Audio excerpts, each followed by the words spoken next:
Hello friend नमस्कार जय जगन्नाथ आपण मन पुणी थे स्वागत लिपिकास फैमिली चैनल को। तो आसतु देखा कि आज मिशोर किसी पार्सल नहीं आसती आसन देखा कौन कौन सब रही। प्रथम देखी दूसरी गोटे रही गोटे पार्सल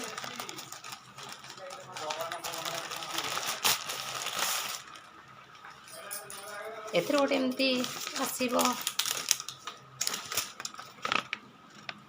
लेखा आसो ये रही गोटे ब्लाउज रो रही 32 साइज कि 44 साइज रे आपण यदि कैटलॉग मगेबे ब्लाउज फिस काटियापाई तो आप एमती मगे पारे।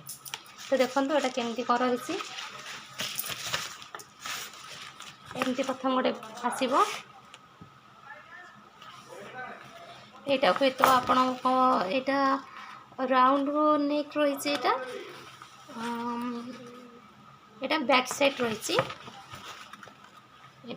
बैक साइड रही यहाँ हैंड रही हैंड ठीक से देखा जाऊँगी देखु कहीपर लाइट देखा जाता ना नहीं। तो देखु एमती लाइट सिस्टम किसी मो द्वारा तो सुविधा हो पारानी तो से बहुत बहुत मत खराब लगुच देखो।